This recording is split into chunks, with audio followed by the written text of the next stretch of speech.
You're off the project until you publicly apologize to my ex-husband, my wife, the CFO, yelled in the all hands. I just nodded. Okay. Next morning, she smirked. Learned your lesson.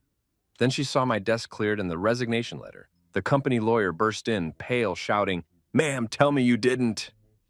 It started on a Thursday morning, the kind that already smelled like burnt coffee, recycled ambition, and bad decisions dressed in business casual. The office was buzzing with that fake kind of productivity people put on before an all-hands meeting.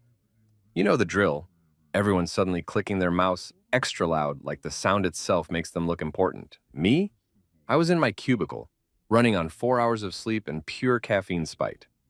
For the past 3 weeks, I'd been cleaning up an audit disaster left behind by the company's favorite visionary consultant, also known as my wife's ex-husband, Adrian Foster.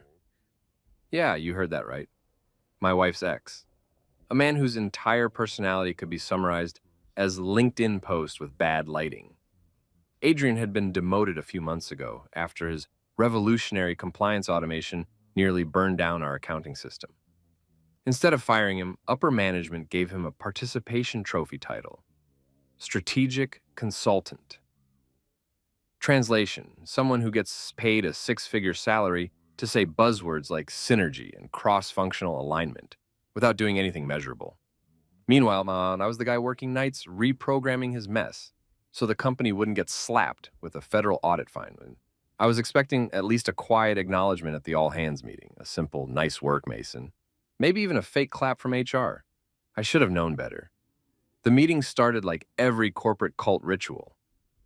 My wife, Jenna, the chief financial officer, hair flawless, tone managerial, smile expensive, stood at the front of the room with her assistant hovering nearby, holding a tablet like it was the Ark of the Covenant.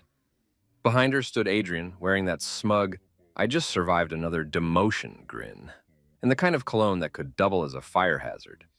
She cleared her throat. "Good morning, everyone. Today's all hands will be short. I just want to address the recent audit situation."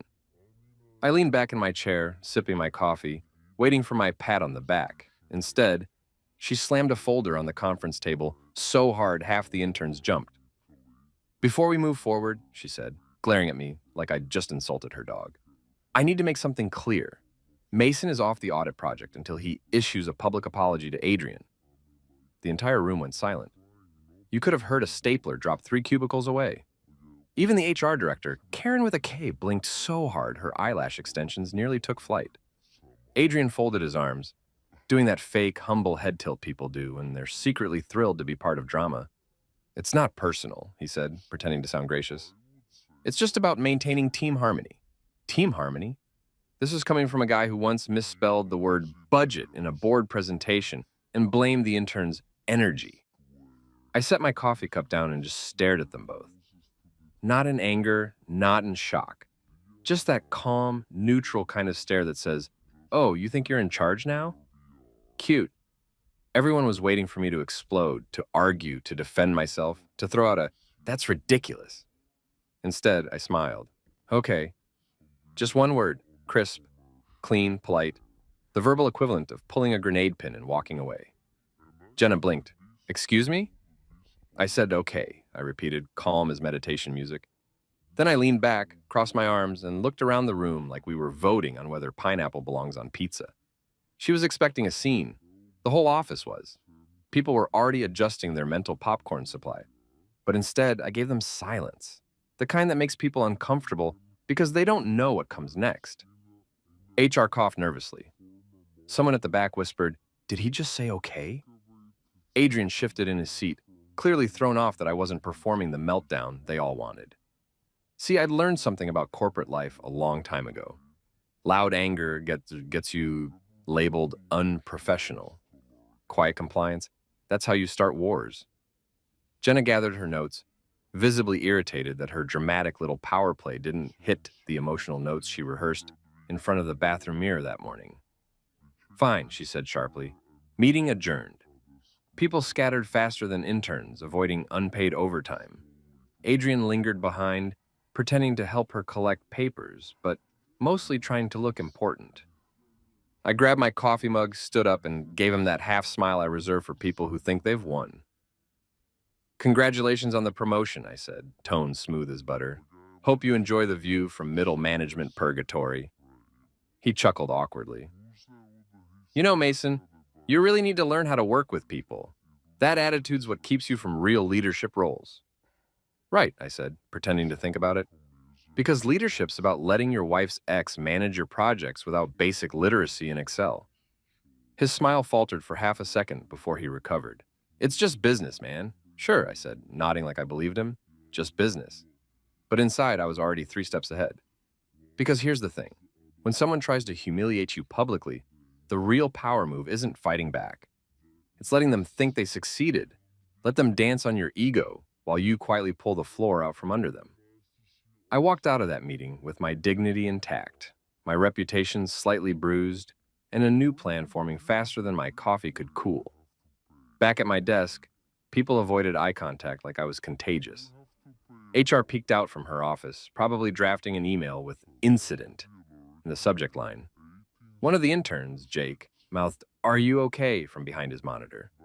I smiled and mouthed back, "Never better."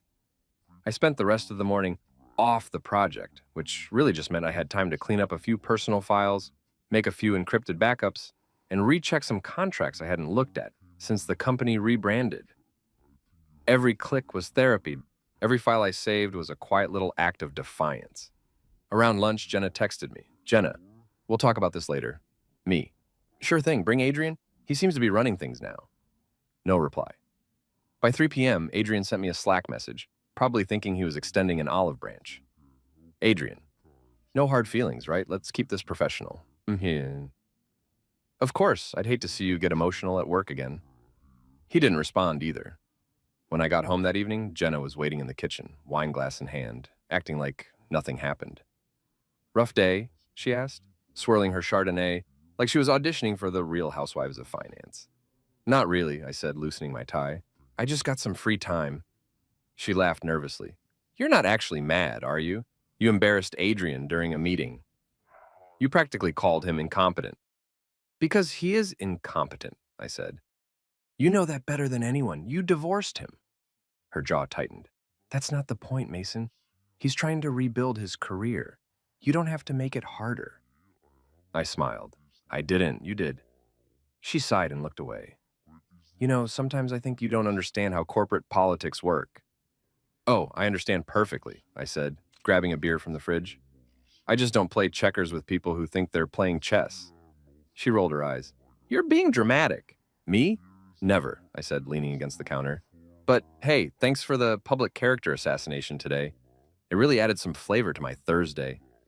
She took another sip of wine, clearly realizing this wasn't going to end in a hug. "You could just apologize, Mason. It would make things easier." "For who?" I asked. "You, him, the HR department that's already drafting a memo titled, 'When Spouses Work Together, a Cautionary Tale.'" "Mason," I put my beer down and smiled faintly. "You know what? You're right. Maybe I should apologize." Her face softened. "Really?"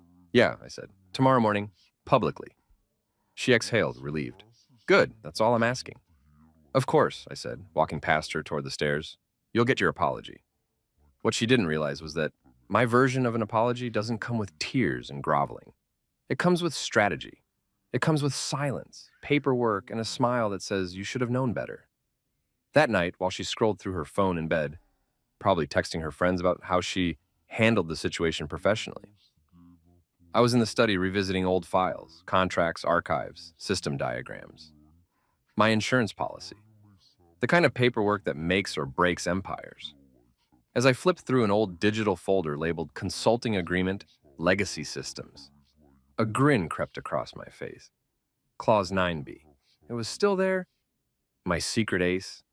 I leaned back in my chair, sipping what was left of my beer, and whispered to myself, "Congratulations, Jenna.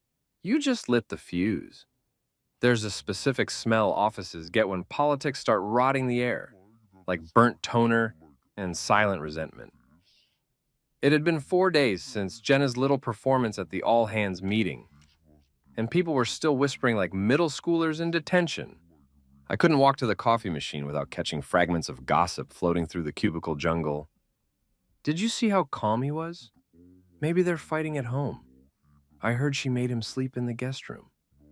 Oh, the drama.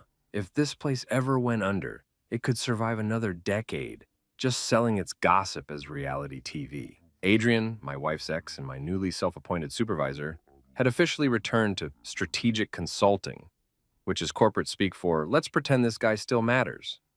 He'd somehow convinced upper management that his catastrophic system redesign was ahead of its time, which in Adrian language meant it still doesn't work, but I found better synonyms. He strutted into every meeting like he owned the building, all smiles and cologne strong enough to knock out a small horse. His PowerPoint slides had gradient backgrounds, motivational quotes, and exactly zero substance. My favorite was the one titled The Future of Integration, a holistic approach to team resilience. Spoiler alert, it was 12 slides of circles and arrows pointing to nothing. Meanwhile, Jenna was all business. No pet names, no casual, hey babe, not even a smirk. She'd gone full CFO mode. Emails with per my last message, calendar invites labeled urgent alignment, and meetings that felt like cross-examinations. We used to talk about vacation plans.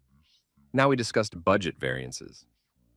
I wasn't sleeping next to my wife anymore. I was sleeping next to the company's risk management strategy.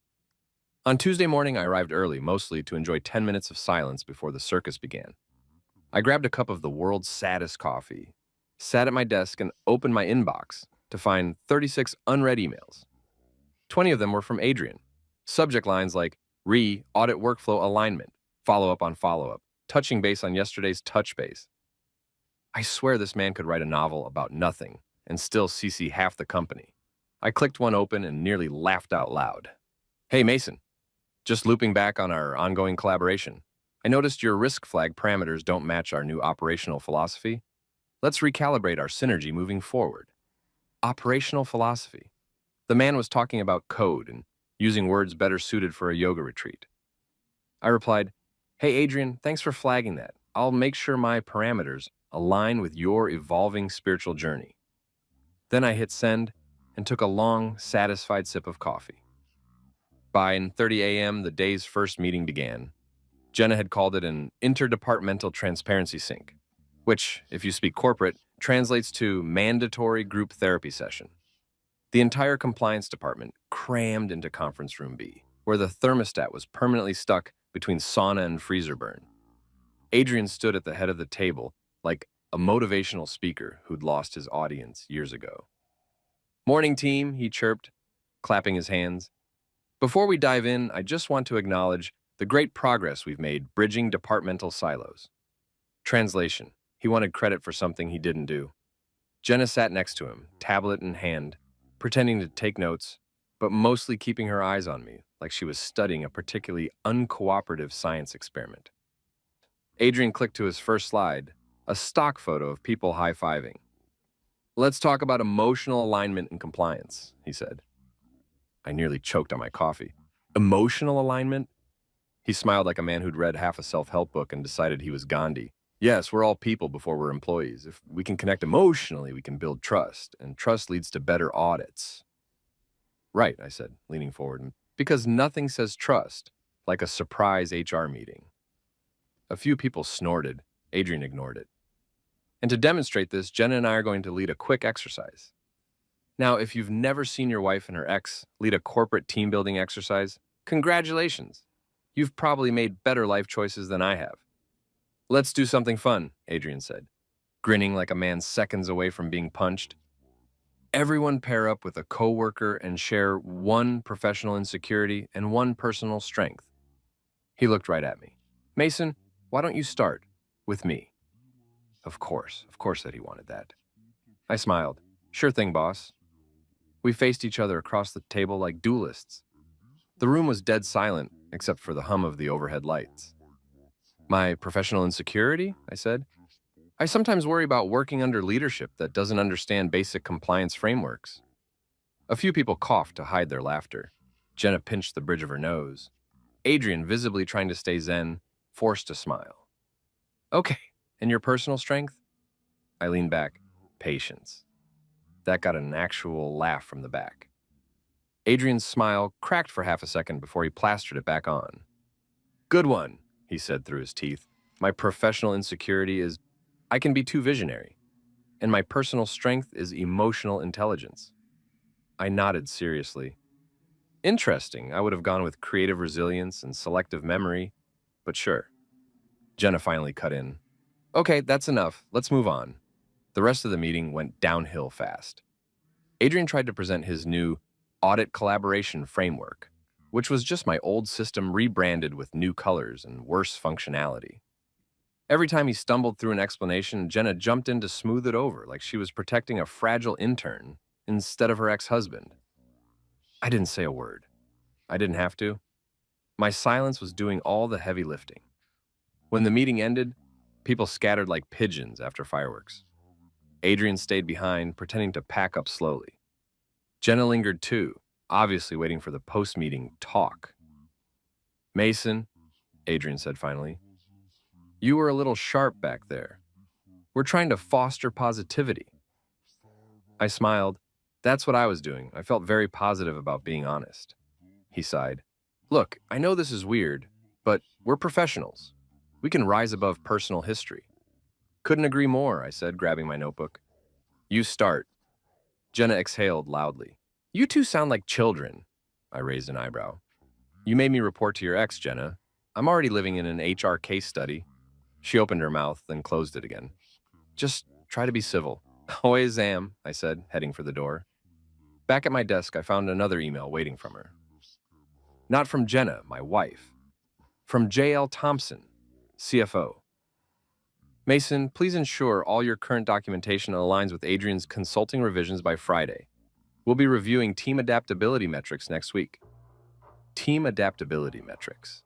That's CFO code for I'm testing your compliance through passive-aggressive paperwork. I replied, understood, copying HR for visibility. It's amazing how fast an HRCC can change someone's tone. The next 2 days were an absurd circus of fake smiles and overcompensating professionalism. Adrian started dropping by my desk uninvited, using phrases like quick sync and collaboration culture. He'd lean against the cubicle wall like he was in a sitcom, sipping from his company mug with the words, "Innovation starts with you" printed on it. Hey man, he'd say, just checking if we're aligned. Oh, we're aligned, I'd reply. You're facing north, I'm facing the exit. By Thursday afternoon, I was done pretending. During a review session, he proudly showcased a new code model that was literally my design from 6 months ago, copy-pasted and renamed FosterFlow 2.0. The nerve. Everyone nodded politely, pretending not to notice.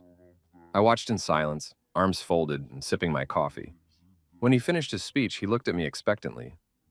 So Mason, thoughts? I smiled. Yeah, I think plagiarism is the sincerest form of flattery. The room went silent. Jenna shot me a death glare. Adrian's smile twitched. You're funny, he said, voice tight. Thanks. Mine, I said. It's a coping mechanism. After the meeting, Jenna cornered me in the hallway.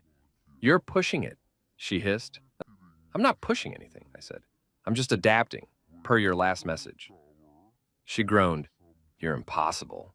Yeah, I said, walking past her. That's why you married me. Twice the entertainment, half the meetings.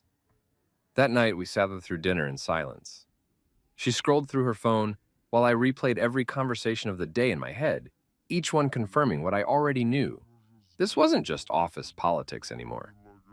This was a marital Cold War disguised as quarterly alignment. When she finally looked up, she said, Adrian thinks you're undermining him. I almost laughed. I don't need to undermine him, Jenna. He's doing that all by himself. She shook her head. You can't keep doing this. You're making me look bad. Sweetheart, I said, pushing my plate away. You made yourself look bad the moment you asked your husband to apologize to his replacement. She didn't respond, just got up and walked upstairs, leaving her wine half finished. I cleaned the table quietly, poured myself another drink, and looked out the window at the dark city skyline. My reflection in the glass looked tired, sure, but amused. Because even as the office descended into chaos, I wasn't panicking. See, the beauty of corporate warfare is that everyone thinks they're the hero until the paperwork says otherwise, and me, I wasn't done yet. Friday morning began like every other exercise in corporate self-delusion.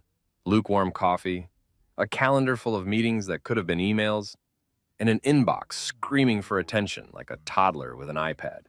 I'd barely sat down when the company-wide Zoom invite popped up on my screen. Mandatory all hands, hosted by CFO Jenna Thompson. The subject line already smelled like drama. Mandatory, hosted by my wife at 9 a.m. on a Friday? That wasn't an update. That was a public execution with better lighting. I texted my coworker, Ryan, from IT. Me. She's doing it, huh? Ryan.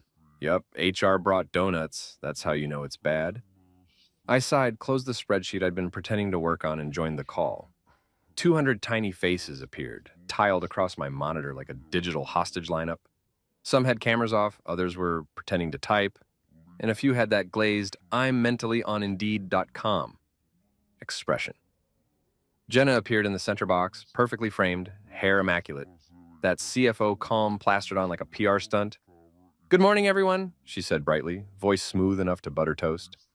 I appreciate you joining on such short notice. Oh, here we go.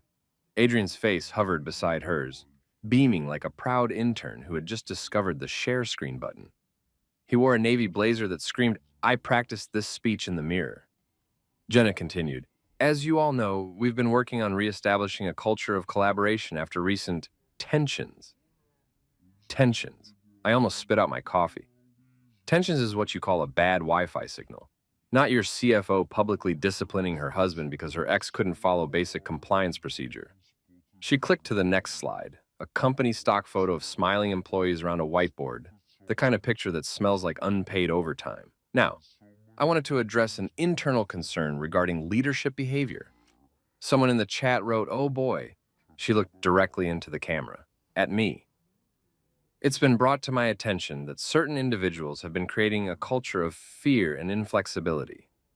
The room, or rather, the entire digital hive, went silent. You could feel 200 people holding their breath. While technical excellence is important, she continued, team harmony is equally vital. When feedback becomes confrontation and collaboration turns into control, we all lose. I took another slow sip of coffee. Classic. Corporate translation, we're not mad you fixed the system, we're mad you made us feel stupid about it. Then came the dagger. Effective immediately, she said. Mason will be removed from oversight of all ongoing compliance audits until further review. My Slack blew up instantly. Private messages flooding in. Dude, what did you do? Are you okay? You need a lawyer? Adrian, ever the opportunist, leaned forward with that condescending smile he must have practiced during his divorce hearings. To clarify, he added, this isn't punitive. It's about promoting a safe and creative work environment. Safe and creative. Yeah, because nothing screams creativity like firing the guy who kept your company from a federal fine.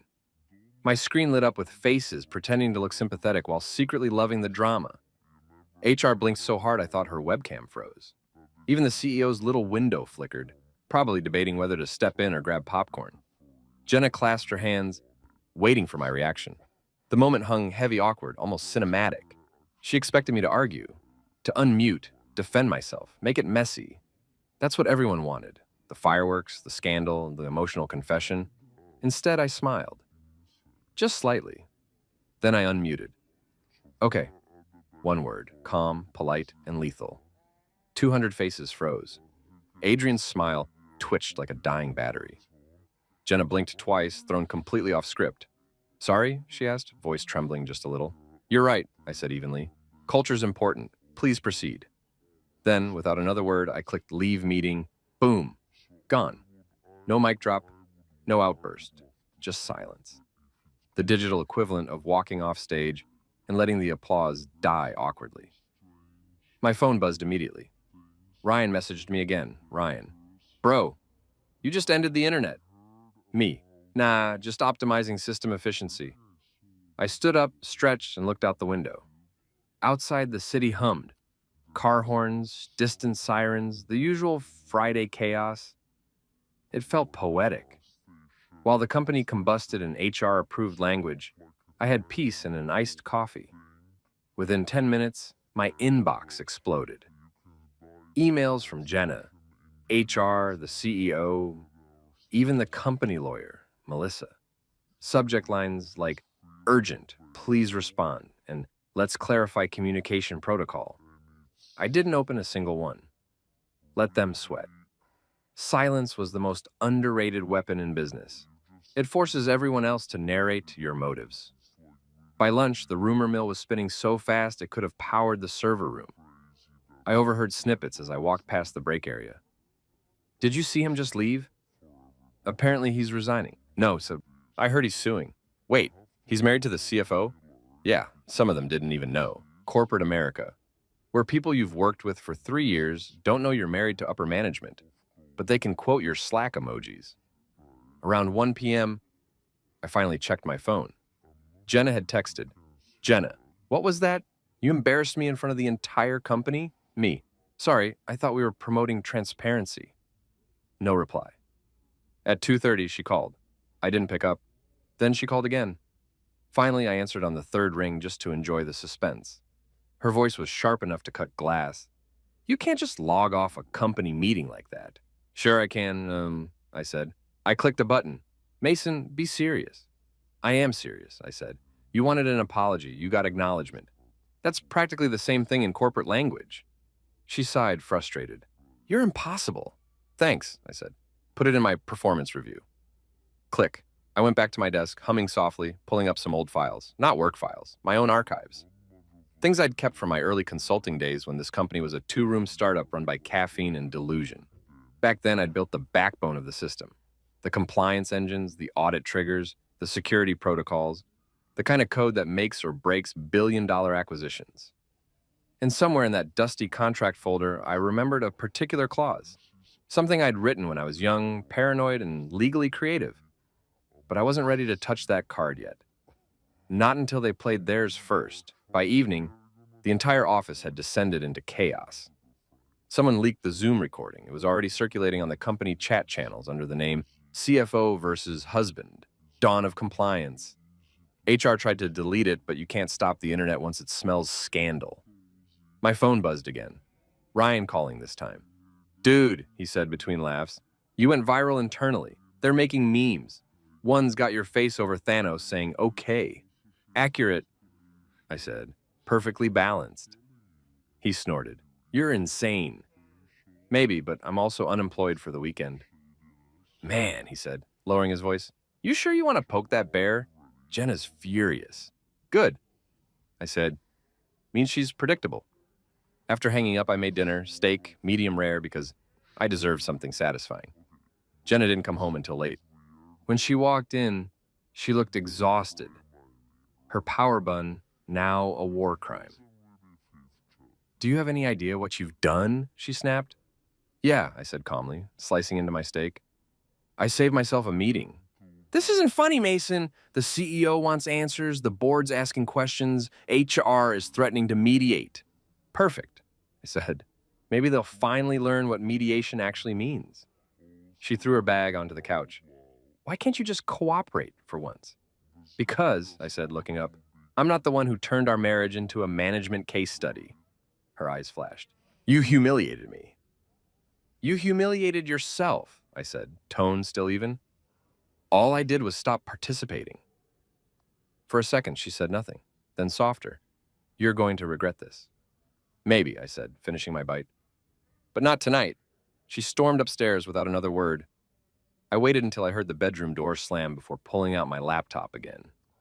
If the morning had been humiliation, the night was clarity. I wasn't just angry, I was awake. I'd played by corporate rules too long. Polite, deferential, logical. But the game was rigged. People like Adrian failed upward, while people like me cleaned the mess quietly in the dark. No more.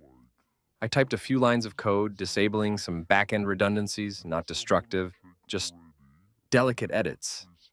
The kind of changes no one notices until they matter. Then I saved everything to an encrypted drive labeled DRK Core. A little inside joke. When I shut the laptop, I felt lighter. Peaceful even. Let them think they'd won. Let them print memos and whisper about damage control. Monday would come soon enough. And with it, consequences. Because in corporate America, silence isn't weakness. It's the sound of a plan taking shape. And me, I was done talking. You ever have one of those mornings where you wake up and realize the storm you caused is now trending on Slack? That was me on Monday. I opened my laptop, and before the login screen even blinked, my phone buzzed nonstop. Emails, messages, notifications. The company hadn't just imploded, it had turned into a full-blown corporate opera. HR sent a reminder about professionalism. The CEO sent a "we value every voice" email that sounded suspiciously like damage control. Even Adrian, the ex-husband turned consultant turned peacock in a blazer, had sent me a "no hard feelings" note, complete with an emoji handshake. Because nothing says maturity like passive-aggressive clip art. And I wasn't angry. Oh no, I was calm, dangerously calm. Because that kind of chaos meant one thing: they'd finally stepped exactly where I wanted them. 19 years ago, back when this company was called Delta Financial Tech and ran out of a second-hand office above a nail salon, I'd been one of the original architects. Just me, a couple of developers, and a whiteboard that smelled like regret. We'd built the audit systems from scratch, line by painful line of code, duct taped together with caffeine and paranoia. And because I didn't trust anyone, least of all the founders, who thought legal review meant asking their cousin who'd once watched Suits, I'd written a few protective clauses into my consulting agreement. Nothing dramatic, just insurance. The kind of thing people overlook because they assume the nerd writing it is harmless. Clause 9b. That was my secret weapon. Buried in 4 pages of boring legal jargon, it read, "In the event of termination without cause, all derivative systems remain property of the consultant." Translation: if they ever tried to remove me unfairly, I owned the bones of the company's tech stack. Every script, every compliance tool, every data model, mine. They could fire me, sure, but they couldn't use the system I built without paying for it. I'd written it back when the company had no legal department, and no one read anything past page 2. 18 years later, it was the digital equivalent of a loaded gun gathering dust in the basement. And after Friday's little public humiliation, I figured it was time to start polishing the barrel. I logged into my old archives, encrypted, of course. And there it was. My original contract, time-stamped, digitally signed, notarized.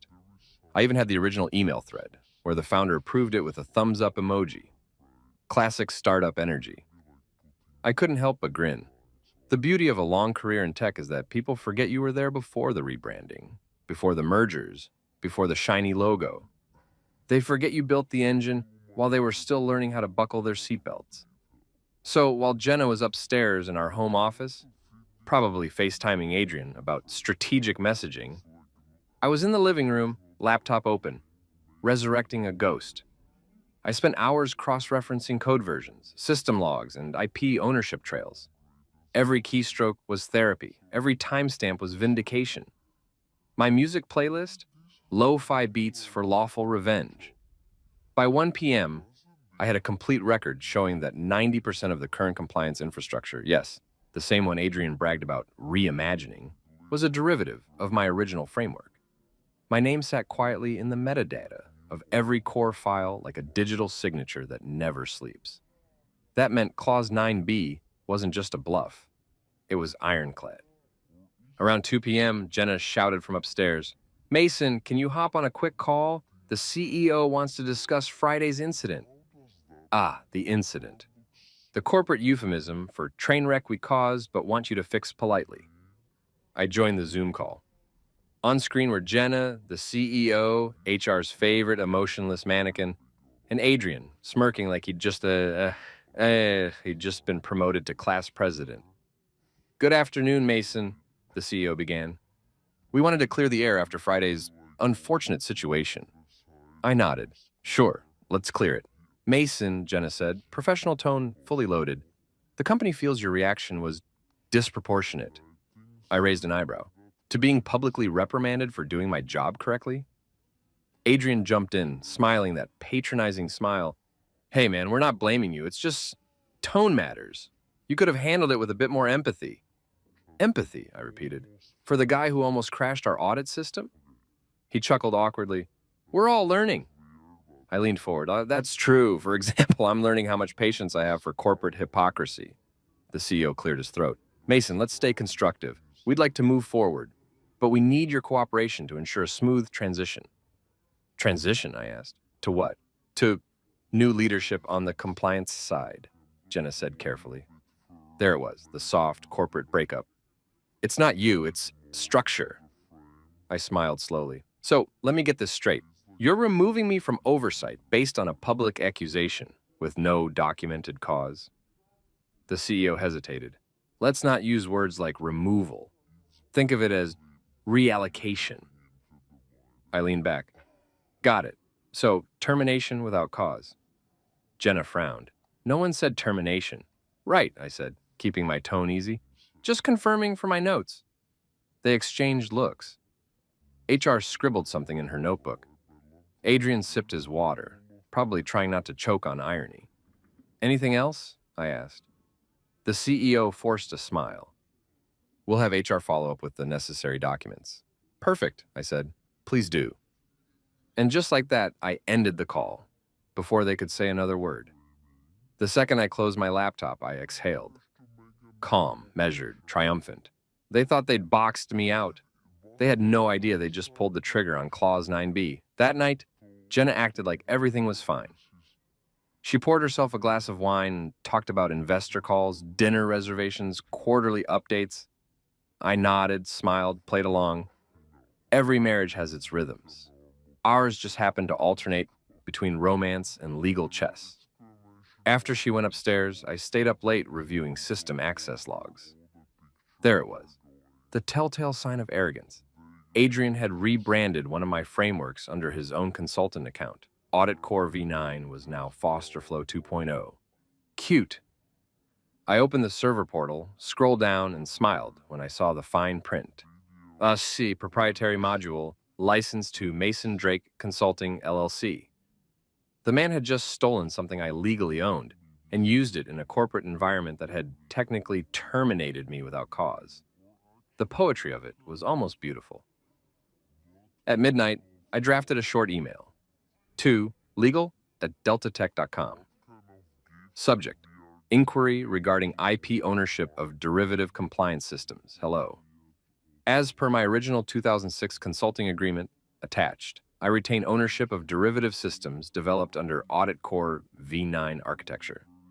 Recent company activities appear to be utilizing said framework without renewed licensing.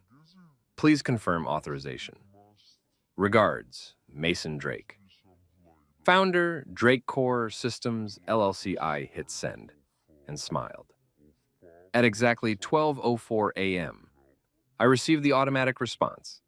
Your message has been received. Legal will review within 3-5 business days. Translation: they'd start panicking by Wednesday. I closed the laptop, leaned back, and stared at the ceiling. I wasn't angry anymore. I was in that rare, golden stage of revenge where patience becomes power. I didn't need to yell.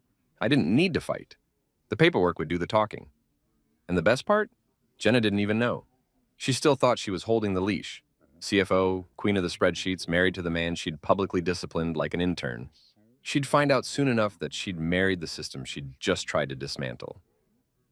Before heading to bed, I poured one last drink and toasted to the quiet brilliance of fine print. Clause 9B, my silent accomplice. The fuse was lit. The thing about corporate explosions is that nobody ever hears the first click.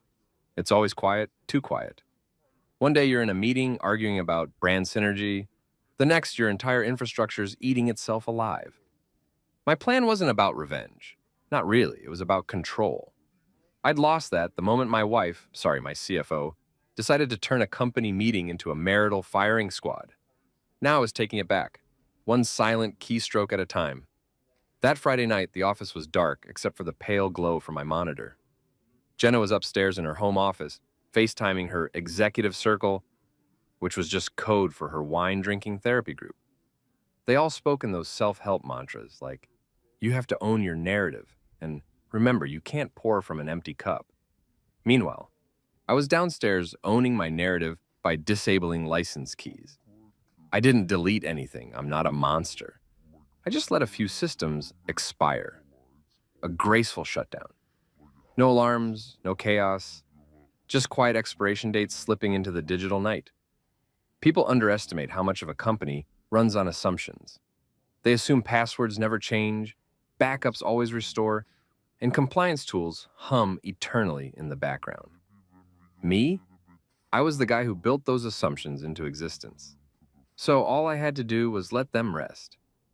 I sat there in the faint hum of server fans, sipping coffee gone cold, printing out my resignation letter. A simple 3-sentence masterpiece of politeness. Dear Jenna, effective immediately, I resign from my position. Thank you for the opportunity to contribute. Best, Mason Drake. The smiley face wasn't professionalism. It was sarcasm, bound in Times New Roman, a digital wink for whoever found it first. I signed it, slid it into an envelope, and left it on my spotless desk. Upstairs, I heard laughter, the glass clinking kind. I imagined her telling her friends how she'd handled the Mason situation, probably describing me like a stubborn intern she finally disciplined. I smiled at the thought. They had no clue the intern just owned their infrastructure. By midnight, I'd scrubbed every trace of personal data from the system, transferred the core repositories to a secure cloud under my LLC, and revoked all active licenses tied to my name. Not maliciously, legally. Clause 9b wasn't revenge, it was maintenance. They could still function, sort of. They just wouldn't know why everything suddenly needed my permission to breathe. I powered down the monitor, stretched, and caught my reflection in the glass. The look on my face wasn't anger. It was satisfaction mixed with caffeine withdrawal. I went to bed early for the first time in weeks. Jenna thought I was sulking. In reality, I was waiting for Monday morning, 9 a.m., a more satisfying alarm clock than any sunrise. Saturday passed quietly. Jenna spent most of it pretending to work while subtly checking if I'd apologized yet. She floated by my desk once, wine glass in hand, scanning the empty surface where my laptop used to sit. You're not coming to the investor brunch tomorrow? I didn't even look up from my book. Wouldn't miss it, I said. Good, she said too quickly. Because Adrian will be presenting, and it'd look bad if you... Don't worry, I said. I'll be the picture of professionalism. She smiled, satisfied, not realizing that the picture I had in mind was me walking out of the frame entirely. Sunday evening, I cooked dinner, steak, garlic potatoes, wine for her, whiskey for me. Domestic calm before corporate Armageddon. She seemed lighter, like she'd already rewritten the narrative in her head. The big dramatic scene from last week was just one of those moments, something she could file away as character growth in her imaginary TED Talk. Halfway through dinner, she said, "You know, Mason, I think things are getting better. Adrian said the board's impressed with how I handled everything." I almost laughed. Impressed, I said, chewing slowly. Yeah, that's one word for it. She smiled proudly. See? It's all smoothing out. I nodded. It will be, eventually. She missed the tone entirely. That night, while she watched some mind-numbing Netflix reality show upstairs, I made one last adjustment. A single delayed trigger in the license database. A timed expiration that would quietly deactivate their high-tier compliance dashboard Monday morning. Not enough to destroy anything, just enough to make it clear who'd really been running the show. Then, I closed the laptop for good. The soft click felt like a punctuation mark. Monday, 8:59 a.m. The office was buzzing with artificial confidence. Jenna walked into the building wearing her favorite victory heels, the kind that made her sound like a small army approaching. Adrian trailed behind, clutching a stack of printouts he'd definitely made just for show. The all-hands meeting was scheduled for 9 o'clock sharp. I wasn't there. I was at home, in sweats, bowl of cereal in hand, watching the internal company live stream through a backdoor feed I'd built years ago for diagnostic purposes. Jenna opened the meeting with a bright PR-approved smile. Good morning, team. I know last week was challenging, but I'm proud to say we're moving forward stronger than ever. Someone off camera sneezed. Foreshadowing, probably. Adrian stepped up next, clicking his little remote like he was launching the next iPhone. Thanks, Jenna. Today, I'll be demonstrating our updated compliance dashboards, streamlined for maximum efficiency and transparency. He turned to the projector. As you can see here, blank screen. He clicked again. Nothing. The audience shifted. Jenna frowned. Adrian laughed nervously. Technical glitch, he said. AT, can you... Already checking, came a voice from the back, panicked. The screens behind him flickered like dying fluorescent lights. Then, one by one, the dashboards vanished, replaced by error messages. License invalid. Contact administrator. Adrian's smile froze. Jenna turned pale. The CEO leaned forward, whispering something off mic. Adrian stammered, it's a temporary issue, just a network hiccup. He tried to open the investor portal next. Same message, access revoked. Contact Drake Core Systems. At home, I poured another bowl of cereal. The meeting descended into chaos. People started whispering. It ran around rebooting things. The CFO's composure cracked like bad porcelain. Adrian fumbled through excuses, claiming legacy software interference. Jenna finally snapped, slamming her hand on the podium. Get Mason on the phone, now! Oh, sweetheart, you already did. You just didn't know which phone line, I answered. By 10:15, my personal phone rang. Her name lit up the screen. I let it go to voicemail. A few minutes later, a text. Jenna, system's down. Please respond. This isn't funny. Me. Funny? No. Educational? Definitely. 5 dots appeared, then vanished. She was typing, deleting, typing again. I could practically feel the panic vibrating through the airwaves. Another text came through, this one from Adrian. Adrian, hey man, we're in a bit of a jam. Can you jump on a quick call? Me. Sorry, I'm off the project. It felt poetic. By noon, my inbox exploded with emails from corporate. Urgent. Critical. Mason, we need your expertise. I didn't respond to any of them. I wasn't being petty. I was simply respecting boundaries, the ones they'd so enthusiastically enforced. Around 3 p.m., I took a long walk around the neighborhood. The weather was perfect. Blue sky, soft breeze. The kind of day that makes you realize peace isn't about forgiveness. It's about distance. When I came back, I brewed coffee, sat on the porch, and watched the chaos unfold via company Slack leaks. Screenshots, frantic messages.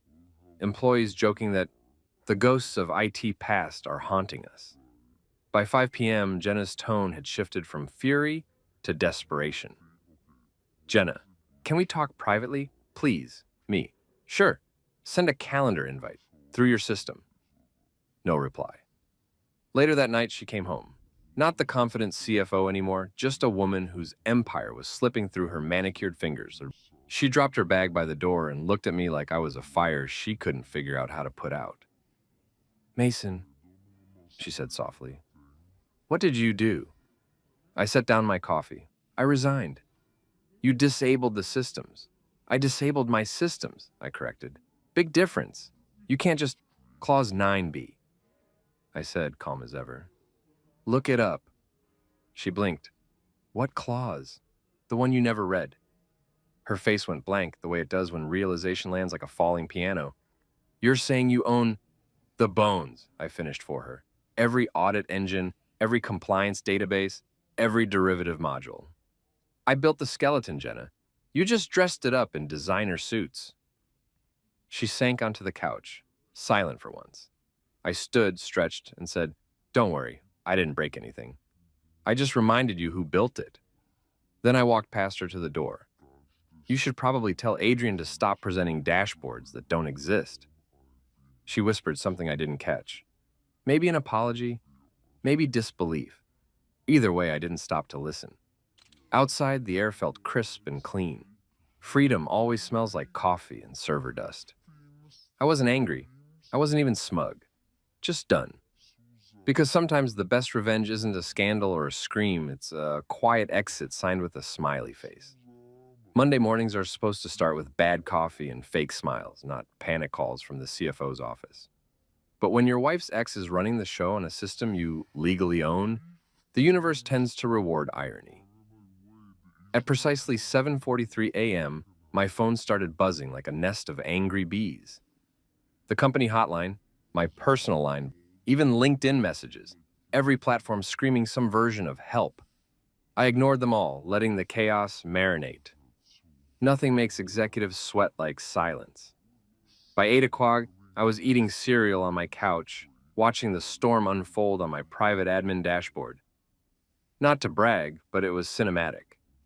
Error alerts flashing like fireworks, database clusters stalling, compliance bots begging for missing credentials. My masterpiece of controlled failure. The best part? Everything was reversible. I hadn't destroyed a thing. I'd simply withheld permission. Like a landlord changing the locks on a tenant who forgot they don't actually own the building. At 8:15, I got a text from my friend Ryan in ET. Ryan, dude, the network's melting. Dashboard's being and blank. CEO's screaming, Adrian's crying. Me. Crying, or corporate crying. Ryan. He's in the bathroom with his blazer off, so real crying. I couldn't help but laugh. Adrian, Mr. Synergy himself, reduced to a puddle of panic while I sat in my pajamas spooning frosted flakes. Karma was punctual today. By 8:30, the internal Slack channels were chaos incarnate. Someone posted a screenshot. License error. Contact administrator. Drake Core Systems, LLC. My old logo. Still there. Still smug. At 9 o'clock sharp, Jenna's number lit up my phone again. I answered this time, mostly because curiosity's a hell of a drug. Her voice was pure caffeine and desperation. Mason, what the hell did you do? Good morning to you too, I said. The entire system's offline, she snapped. Investors are calling, the CEO's threatening to pull contracts, and Adrian, let me guess, I said. He's presenting graphs that don't exist? This isn't funny, she hissed. Of course it's not funny, I said. It's tragic. A company this size crippled because nobody read Clause 9B. Someone should have hired better lawyers. Mason, she said, voice softening just enough to sound rehearsed. You made your point. Now please fix this before it ruins us. Ruins you, I corrected. I'm fine. She exhaled shakily. Please. I'm asking you as your wife. Wife, I said. Interesting choice of word after last week's meeting. Which role are you using? CFO or spouse? Mason, tell you what, I interrupted, setting down my cereal. I'll consider it if you make a public statement acknowledging that I own the Drake Core framework. I don't even need an apology, just truth. She hesitated. That's impossible. Then so is your login, I said and hung up. Silence. Sweet, liberating silence. I opened my laptop and watched the chaos unfold like the world's most satisfying live feed. The CEO's admin console was flashing unauthorized. The investors' dashboards displayed service suspended. It was in meltdown, rebooting servers like a defibrillator with no heart to revive. And Adrian, oh, poor Adrian, was in a meeting trying to manually explain data trends he couldn't access. Ryan sent another update. Ryan, bro, he tried to draw the graphs by hand on a whiteboard. Me. Art therapy. I almost felt bad. Almost. By 9:30, my email inbox overflowed with messages titled Urgent. The CEO himself sent one that began with Mr. Drake instead of Hey Mason. That's when you know they're scared. They switched to formality from CEO, Prime Union Holdings. Subject, immediate assistance requested Mason. It appears our systems have encountered a serious licensing issue. We believe this may relate to your legacy infrastructure. Please contact me immediately so we can resolve this amicably. Regards, Douglas P. Henley. Amicably. Corporate for before I call my lawyer. I poured another cup of coffee, cracked my knuckles, and replied, from Mason Drake to Douglas P. Henley. Subject, immediate assistance requested, Douglas. I'd be happy to assist. However, as the rightful license holder of the Drake Core framework, see attached contract clause 9B, my consulting services would need to be re-engaged under standard vendor terms. Please have legal contact my office to discuss retainer options. Warm regards. Mason Drake, founder. Drake Core Systems, LLC. I hit send and took a long sip of coffee. That was my version of lighting a cigar after a clean job. At 10 o'clock, Jenna called again. I ignored it. Then she called from her office phone. I ignored that, too. She tried email next. Subject, please. Inside one line. They're blaming me. For a second, just a second, I felt something. Not guilt exactly, but nostalgia. I remembered the woman I married before she became the company. Back when she laughed without spreadsheets and kissed me without scheduling it. Then I remembered her standing in that meeting room shouting, "You're off the project until you apologize to my ex-husband." Yeah, sympathy deleted. Around 11 Ryan texted again. Ryan, bro, hey, HR just sent out a company-wide memo saying, we're experiencing temporary technical adjustments. Man, and corporate translation, we're screwed but don't panic. Ryan, people are panicking. Me. Good. By noon, Bloomberg-level panic had set in. The compliance team couldn't access investor data. The audit files were frozen. The automated report system was spitting out error codes like a broken slot machine. Adrian tried rebooting a server manually, which is kind of like trying to perform brain surgery with a spoon. Jenna's third text of the day came through at 12:47. Jenna, the CEO's threatening to fire me. Please, Mason, I'll fix this with you privately. Me, send me the statement. Jenna, what statement? Me, acknowledging ownership, Drake Core, Clause 9B. You remember. Jenna, you're blackmailing me. No, I'm invoicing you. At 1:30, the company lawyer, Melissa, called me directly. She sounded winded, like she'd sprinted through 5 meetings and 2 existential crises. Mason, hi, it's Melissa from legal, she said, her tone trying to stay professional but cracking around the edges. We're reviewing the contract and, well, it appears Clause 9B is indeed enforceable. Appear, I said. It's notarized, time-stamped, and signed by your founder. Yeah, she sighed. Technically, you own the framework. Technically? I repeated. You're welcome to test that theory in court. She exhaled audibly. Can we discuss a buyout? Sure, I said casually, but my rates have gone up. Supply and demand, you know. She groaned. I'll get back to you. Take your time, I said. You've got about, 0 system access left. By mid-afternoon, the company was hemorrhaging productivity like a sitcom with no writers. The CEO was on the verge of a breakdown. Investors were threatening to pull out. And the internal network chat looked like a therapy session. Meanwhile, I was sitting on my porch, laptop balanced on my knees, watching the chaos from my back-end view. I didn't need popcorn. Their Slack logs were entertainment enough. Then, around 3:45, Jenna showed up at the house. She didn't even knock, just stormed in, heels clicking like tiny gunshots. You need to stop this, she said, standing in the doorway, chest heaving. They're about to shut down operations. I told you, I said calmly, not even looking up from my laptop.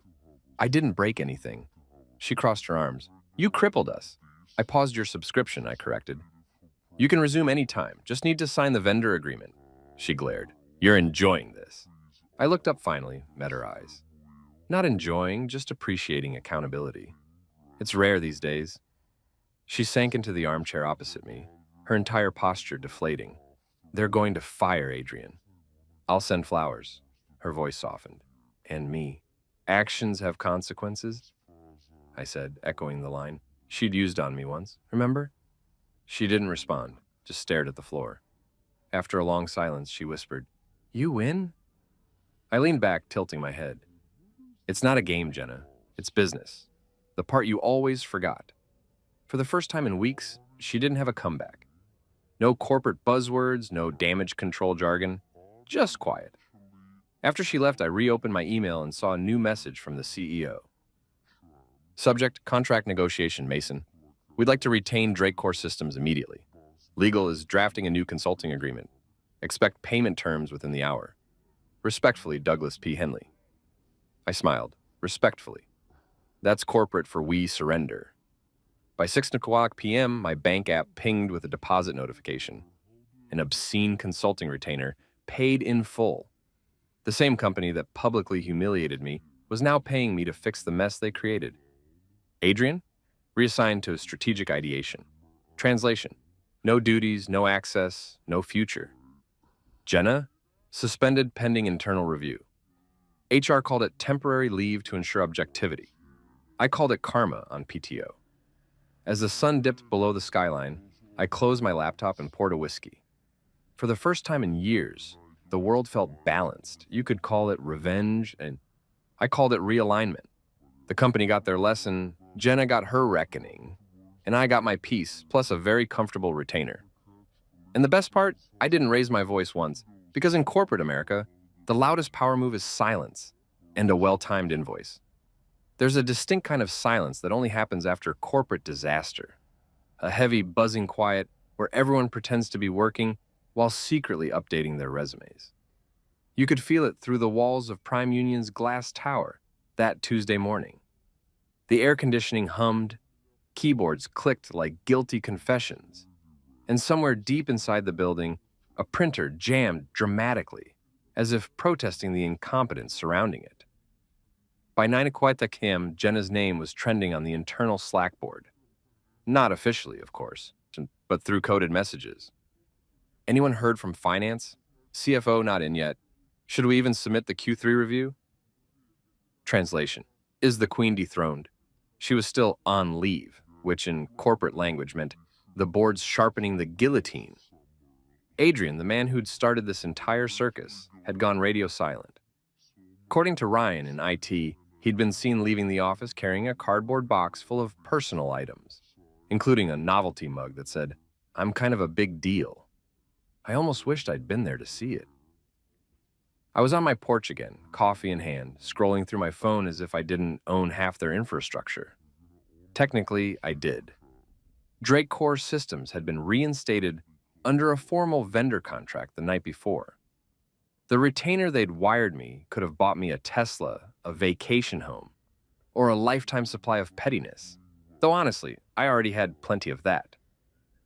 At 9:32 a.m., my phone buzzed with an incoming call. Unknown number, but I recognized the area code immediately. The company's legal department. I answered casually. Drake Core Systems. Mason speaking. Mason, thank God, said a voice I recognized. Melissa, the company's lead counsel. She sounded like someone halfway between a stroke and a meltdown. We have a situation. I took a slow sip of coffee. You usually do. No, I mean a real one. Papers rustled on her end, like she was flipping through a legal exorcism. I'm in the CFO's office right now and, well, ma'am, tell me you didn't... There was muffled whispering. Another voice. Jenna's. Shaky. Defensive. It wasn't supposed to be public. Melissa groaned into the phone. Mason, you're going to want to sit down for this. I looked at the chair I was already sitting in. I'm good, she sighed. Jenna tried to delete your Clause 9b documentation from the shared legal server. I paused mid-sip. Tried?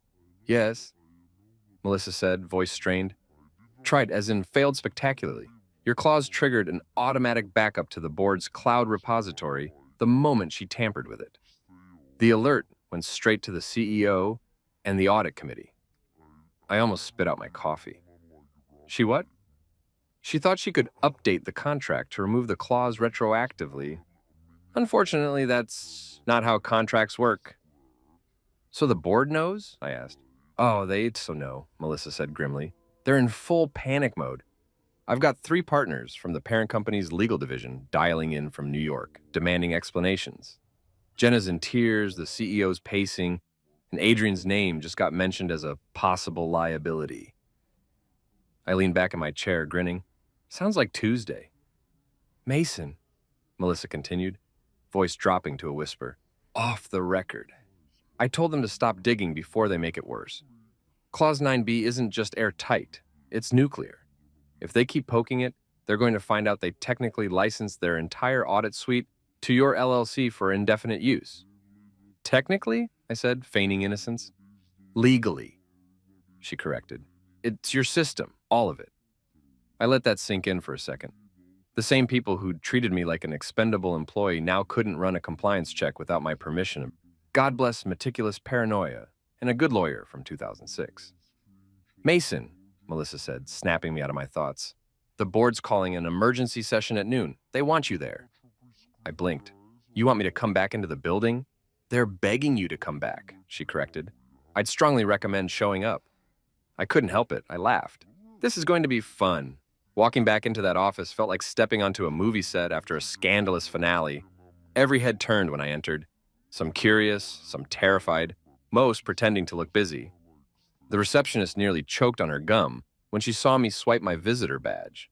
Mr. Drake, she stammered. You're here for the board session? Apparently, I said. Where's the confetti? She didn't get the joke.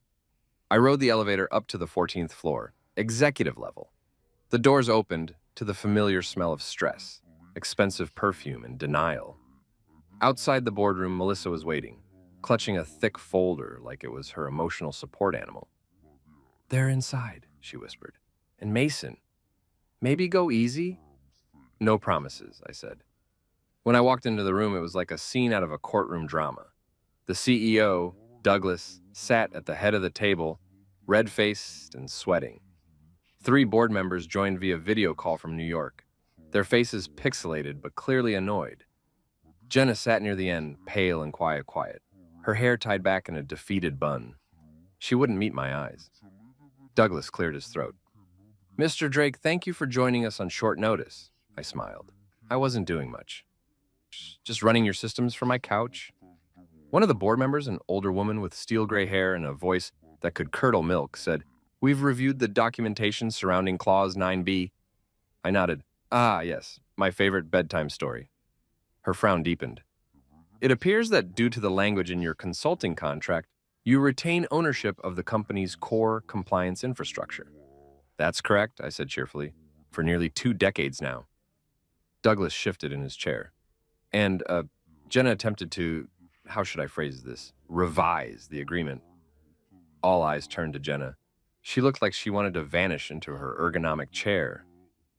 "I made a mistake," she said quietly. "I thought it was archived data. I didn't realize—" The gray-haired board member cut her off. "You attempted to delete a binding legal document during an active investigation. That's not a mistake. That's misconduct." The room went dead silent. Melissa tried to smooth things over. "Let's remember everyone's under stress. Stress doesn't justify tampering with legal records," the woman snapped. Douglas rubbed his temples. "Mason, what would it take to make this right?" I smiled faintly. "Depends on your definition of right."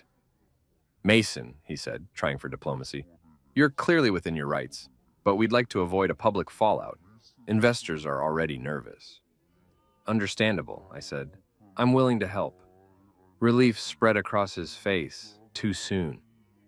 "For a price," I added. Douglas sighed. "Of course.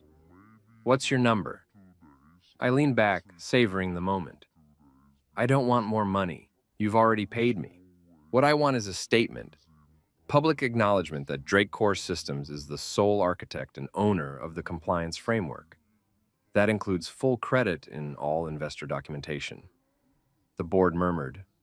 Douglas hesitated. "That's unconventional." "So is being fired by my wife," I said. One of the New York board members chuckled before catching himself. After a tense silence, Douglas nodded. "Fine, we'll issue the statement. In return, you'll restore system access." "Within 24 hours of publication," I said. "Written, signed, distributed." He extended a hand. "Deal." I shook it. "Pleasure doing business, again." As I turned to leave, Jenna finally spoke. "Mason, wait." I stopped at the door. She stood, eyes glistening, voice trembling. "I didn't mean for any of this to happen." I gave a small, humorless smile. "You meant to embarrass me in front of the company. Everything after that is just cause and effect." "I lost everything," she whispered. "No," I said. "You just learned who everything belonged to." Then I walked out. By the time I got home, my inbox was already buzzing with the press release draft. Prime Union Holdings acknowledges and thanks Drake Core Systems, LLC, led by Mason Drake, for the proprietary infrastructure that powers our compliance and audit platforms. We are proud to continue this partnership under a renewed strategic agreement. That's corporate code for, we messed up and he owns us now. Ryan texted me 5 minutes later. "Ryan, bro, you're a legend. They're calling you the Ghost Founder." Me, "That's Dr. Ghost Founder to you?" I poured myself a drink and sat back, watching the sunset. For the first time in months, I felt calm. Not vengeful, not smug, just calm. Because this wasn't about revenge anymore, and it was about balance. And the beauty of balance? You don't need to raise your voice to achieve it. You just need to write one clever clause and wait 18 years for karma to mature. You could measure the chaos inside Prime Union by the sound of Jenna's heels. The faster she walked, the closer someone was to being frustrated. And that Monday morning, her heels could have registered as a seismic event. Click, click, click, like an approaching lawsuit with lipstick. From what Ryan texted me, the office looked like a financial apocalypse. Investors were calling, the servers were crying, and the only person with working credentials, me, was making a second cup of French press coffee at home. When you're in control, you don't rush, you let the panic breathe. By 9 o'clock a.m., the company's Slack had devolved into full-scale hysteria, Departments were tagging me like I was tech support for the universe. At Mason, can you restore access for accounts payable? We have payroll stuck mid-process. At Mason Drake, please respond. Compliance bots have gone feral. At Drake Core Systems, you are our only hope. I sipped my coffee. They finally got it, I muttered. Then came the email from the CEO. Subject line in all caps, never a good sign. Urgent. All systems compromised. Mason, we need immediate intervention. Investors are threatening legal action. I understand you're within your contractual rights, but this has gone beyond a disagreement. Please call me before noon. Douglas. I didn't reply. You never respond when they're panicking. It ruins the power curve. At 9:37, Jenna called again. I almost didn't pick up. Almost. But curiosity is a dangerous hobby. Mason, she said, voice breathless. We're collapsing. Good morning to you too. Don't do this, she said. The board's in meltdown. The systems are unresponsive and Adrian's, let me guess, I said, hyperventilating into a branded mug. Not funny. She snapped. You're making a point. I get it. But we're both going down with this ship. I leaned back in my chair. Jenna, the difference between you and me is I brought my own lifeboat. Her tone softened, desperation sneaking through the cracks. Please, can we just talk? Privately? Sure, I said. Send a calendar invite. Through your system. I could practically hear her grinding her teeth through the phone. Then, click. By 10 o'clock, the company was trending internally as the Titanic of tech. Someone in marketing leaked a meme showing Adrian as the captain, clutching a coffee cup while the ship sank. For the first time in my career, corporate suffering was entertaining. Then, right on cue, Ryan called. Bro, you will not believe this, he said between laughs. Jenna just called an emergency investor meeting. Of course she did, I said. She's addicted to optics. Yeah, well, she walked in looking like a Wall Street power move. White blazer, blood-red heels, face set to, I'm not panicking. But dude, Adrian followed her in wearing a Hawaiian shirt. I choked on my coffee. A what? Apparently he thought it was casual Monday. Jesus Christ, I said. It's like watching reality TV for accountants. Bro, Ryan said, lowering his voice. They're trying to manually rebuild your system with PowerPoint flowcharts. I set my mug down. PowerPoint? Oh, this is going to be biblical. At 11:15, another text came in. This one from Melissa, the lawyer. Melissa. Mason, FYI, the CFO is attempting to access your private modules through an admin override. Me. Adorable. Melissa. It's triggering internal alerts. It's losing its mind. Me. Good. Builds character. Apparently, Jenna and Adrian were in her office, surrounded by a swarm of interns trying to fix the system by resetting the server keys, which in non-corporate English is like trying to repair a jet engine with a hairdryer. At 11:40, my phone buzzed again. Ryan this time, voice barely containing laughter.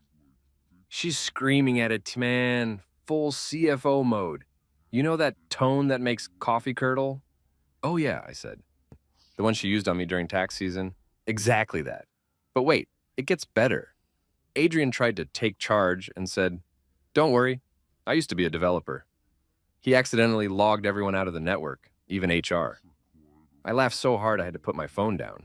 That man couldn't debug a toaster. No joke, Ryan said. People are printing resignation letters on the backup printer because the email's dead. Ah, poetic symmetry. By noon, Melissa's number flashed again. I picked up this time. Mason, she said, out of breath. The CEO wants to know if you'll attend an emergency virtual board call at 1. I checked my watch. Depends, will there be snacks? Please, she said. They're desperate. I smiled. Desperation's not a mood, it's a negotiation tactic. At 1 o'clock sharp, I joined the Zoom call. My screen lit up with the usual suspects. Douglas, the CEO, looking like he'd aged 10 years in 2 days. Melissa, clutching a pen like a stress toy. Jenna, perfectly framed in her designer suit, but visibly unraveling. And Adrian, hiding behind a fake plant in his background. Douglas started. Mason, thank you for joining. We're in a challenging position. Understatement of the year, I said. He exhaled. The investors are demanding operational stability by end of day. We need your cooperation to restore access. Sure, I said. Once the acknowledgement statement goes public, Jenna interjected, voice trembling but trying to sound firm. The board hasn't approved that yet. That's interesting, I said, because my patience hasn't approved your access either. Douglas held up a hand. All right, let's de-escalate. Mason, you've made your point. We all understand the ownership structure now. I'm not sure you do, I said. Ownership isn't just a legal word, Doug. It's a boundary. You all crossed mine when you made me apologize to my wife's ex in front of 200 people. So now, I'm setting new boundaries. Melissa looked like she wanted to applaud, but remembered her job. Douglas rubbed his forehead. What do you want, Mason? I leaned closer to the camera. A correction, not a quiet one. I want the same energy you used to humiliate me. Press releases, internal memos, all of it. You name me as the architect of Prime Union's infrastructure. You sign the retainer contract. And Jenna issues a statement acknowledging the clause. Otherwise, we let the lights stay off. The silence afterward was delicious. Adrian tried to speak. Look, Mason, I think... Don't, I said. You thinking is how we got here. He shut up. Jenna looked at me through the screen, her voice finally cracking. You're destroying everything. No, I said quietly. I'm just reminding you who built it. Douglas nodded slowly, defeated. Fine. We'll release the statement by close of business. Once you confirm restoration, we'll wire the next retainer installment. Pleasure doing business, I said, and logged off. That evening, I walked downtown just to feel the city again. Everything buzzed with noise. Cars honking, coffee shops crowded, people yelling into phones. It was chaos, but it was honest chaos. Not the polished kind you get in corporate offices where betrayal smells like cinnamon-scented air freshener. By the time I got home, the email was waiting. Subject, official statement for review. Prime Union Holdings formally recognizes Drake Core Systems LLC as the proprietary architect and primary vendor for our compliance infrastructure. We express appreciation to its founder, Mason Drake, for his continued innovation and partnership. Short, clean, factual, and the sound of surrender. Attached was another file, the signed retainer. Bigger, better, long-term. I restored system access at exactly 7:05 p.m., watching as dashboards flickered back to life across the globe. In every office, a sigh of relief rippled through the corporate hive. To them, it was salvation. To me, it was proof that silence had done more damage than shouting ever could. A message pinged on my screen. Ryan, of course. Ryan. Back online. Whole companies cheering like they saw Jesus. Me. Tell them it's just the IT guy. Then one more notification. An email from Jenna. Jenna, it's done. You won. I hope you're proud. I typed back slowly. Me. It was never about winning, just about remembering who I am. I didn't hit send. Some messages are better left as drafts. Proof you had restraint. I closed the laptop, poured a drink, and sat back. Outside, the city lights shimmered like 1,000 blinking dashboards. Alive again, but running on my terms. Chaos in heels, order in silence. You know what's funny about revenge? It doesn't end when you win. It just changes its job title. I thought I'd reached the endgame when Prime Union crawled back begging for system access. I'd done my victory lap, collected my fat retainer, and given them back their digital heartbeat. But the universe wasn't done turning this circus into a comedy special. It started 2 weeks later on a Wednesday that smelled like burnt espresso and moral exhaustion. My phone buzzed with a notification from LinkedIn. Prime Union Holdings posted a new job opening, Chief Technology Officer, CTO. I almost spit out my coffee. The position used to belong to a guy named Harris, a numbers-driven quiet type who'd been trying to retire since 2019. Apparently, he'd stepped down for personal reasons. Translation: he'd finally realized this company was cursed and ran before the next wave hit. 5 minutes later, another notification popped up. You've been tagged in a post. I tapped it, half expecting another "thank you, Drake Core" PR post. Nope, it was Douglas, the CEO himself, with the caption, "Proud to announce our continued partnership with Drake Core Systems and its founder, Mason Drake, as we expand into new innovation leadership opportunities.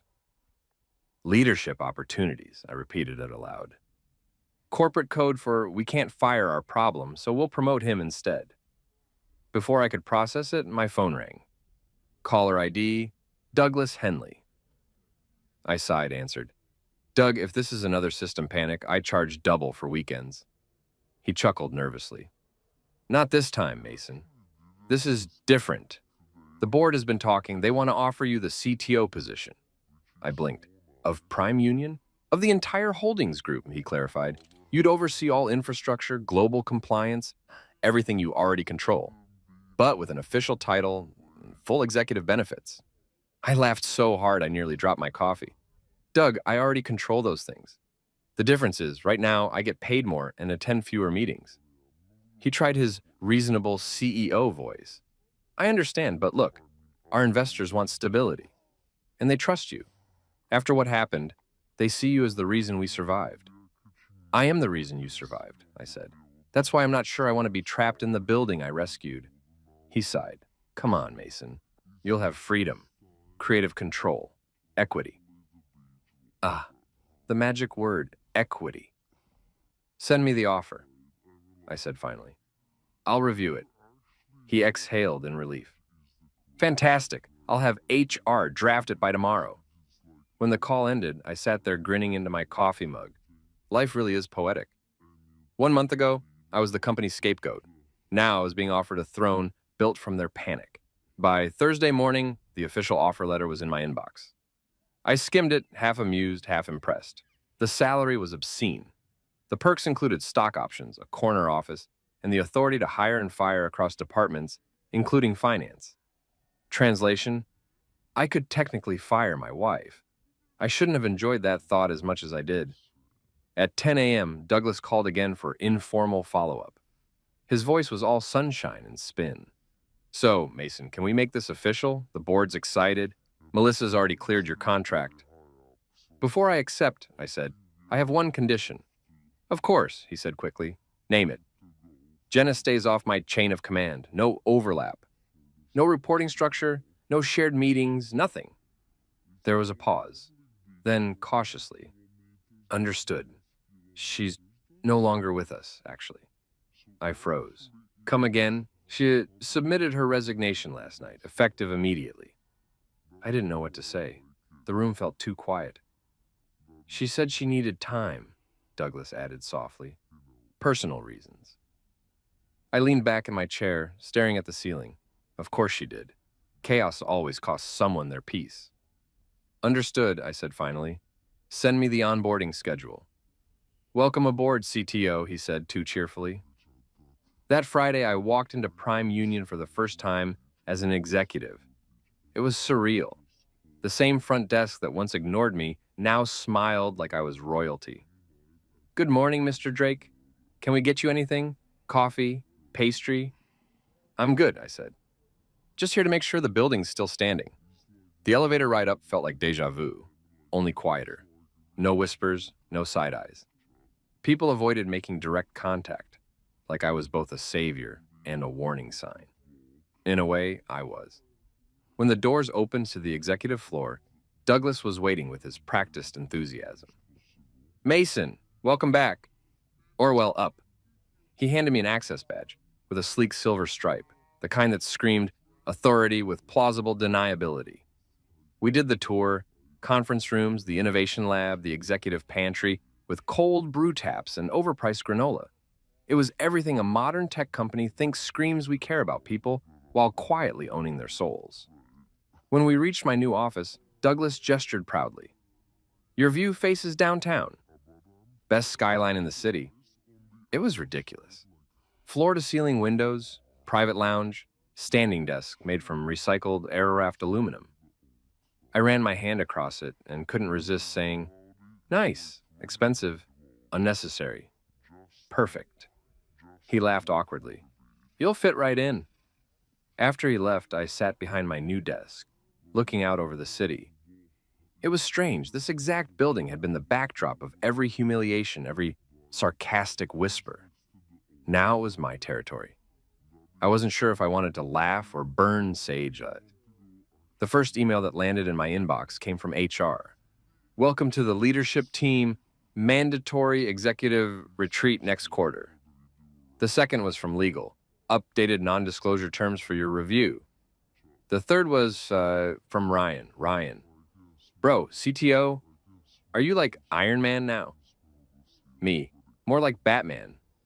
Rich, bitter, nocturnal. Ryan, you firing people yet? Me, tempted. Later that afternoon, I ran into Adrian in the hallway. He looked smaller somehow. The Hawaiian shirt was gone, replaced by an ill-fitting suit. He was carrying a cardboard box again. Mason, he said, forcing a smile that didn't reach his eyes. Congrats on the new title. Thanks, and I said, heard you've been reassigned. He laughed weakly. Yeah, to strategic ideation. Still figuring out what that means. It means they don't want to fire you yet, but they want you to think about why you should have quit sooner. His smile faded. Right. He turned to leave, then paused. Look, I know we've had differences, but for what it's worth, you played it smart. I shrugged. It's not chess if your opponent doesn't know the rules. He nodded slowly. Fair enough. Good luck, Mason. You too, I said, though we both knew Luck had left his department months ago. That evening, after everyone cleared out, I stayed in the office a little longer. I opened the internal database, scrolling through lines of code that still bore my old tags. There they were, my fingerprints in every subroutine, every system heartbeat. Proof that the Empire ran because I'd built its bones. It should have felt triumphant. Instead, it felt quiet, almost lonely. Power's funny that way. It amplifies silence. My phone buzzed. A text from an unknown number. Jenna. Congrats on the promotion, you earned it. I stared at it for a long time. Then I typed back, thanks, hope you're doing okay. No reply. I looked out at the city again. The skyline blinked like a circuit board. Each window, a little light pulsing with ambition, greed, and caffeine. Somewhere out there, Jenna was probably trying to figure out who she was without the company. I couldn't blame her. I'd spent years doing the same. Now that I had everything, I realized everything didn't feel as loud as I thought it would. Still, I smiled, because even if peace felt weird, it beat humiliation. The next morning, Douglas stopped by my office holding 2 coffees. Welcome to the club, he said, handing me one. We're glad to have you steering the ship. Appreciate it, I said, though technically I already was. He laughed. It's true, but now it's official. He lingered awkwardly before asking, so, how's it feel after everything? I leaned back in my chair, staring at the skyline. Feels like poetic irony with health insurance. He laughed again, a little too hard. That's one way to put it. As he left, I opened my email again. 20 unread messages, all labeled urgent. Same chaos, different title. I chuckled, cracked my knuckles, and whispered to no one, let's make it interesting. By the end of the week, the news broke publicly. Prime Union Holdings appoints former consultant as new CTO after historic infrastructure overhaul. Reporters called it visionary. Investors called it stability. Employees called it plot twist of the year. Me, I called it what it was, the unexpected promotion that wasn't unexpected at all. Because in corporate America, the best revenge isn't burning bridges. It's buying the company those bridges lead to. A week after the promotion, I sat in my new office. Same skyline, new title, better coffee. The chaos had finally gone quiet. No more emergency calls, no ex-husbands lecturing about synergy, no CFO wife trying to rewrite my story in real time. Just peace. The kind that hums when you've finally stopped proving things to people who never deserved explanations. They called it a comeback. I called it good paperwork. The press loved the redemption arc, the ousted engineer who saved the empire. They didn't know I never left. You can't be fired from a system you own. The funniest part? My silence had done more damage than any angry email or lawsuit ever could. I didn't raise my voice. I didn't slam a door. I just let the system speak for me, one error message at a time. Adrian was quietly reassigned to something called strategic ideation, which sounded like a polite way of saying, we'll call if we remember you exist. Jenna disappeared from the corporate map, her LinkedIn quietly updated to consultant somewhere generic. I didn't hate her anymore. I didn't love her either. I'd simply outgrown the version of myself that needed her approval. One evening, I went home early. No meetings, no crisis. I made dinner, poured a drink, and watched the sunset reflect off the skyscrapers I used to resent. My phone buzzed with another LinkedIn message. Congrats again on your journey, Mason. You're inspiring. I laughed out loud. Journey, that's what people call it when you survive hell with better lighting. I walked over to the fireplace, tossed in the old printed copy of my contract, the one that started everything. Watching it curl and burn felt symbolic, not because I was erasing history, but because I'd already archived the important part. Me, the guy who built something unbreakable, lost it and took it back without shouting. The next morning, I got a call from an investment group. They wanted to license Dracor's framework for a new fintech startup. Triple the rate Prime Union paid. I didn't hesitate. Send the contract, I said, smiling. As I hung up, I realized I wasn't chasing revenge anymore. I was chasing quiet. Because revenge burns out fast. But silence? Silence lasts. Before leaving the office that day, I left a sticky note on my desk for whoever inherited it after me someday. It said, "Never underestimate the guy who smiles and says, 'Okay.'" I turned off the lights, closed the door, and walked away, not bitter, not broken, just done. And in that silence, I finally laughed. Not the loud, triumphant kind, the calm, private kind that says, "You won." Because in the end, I didn't destroy the company. I just reminded them who built it.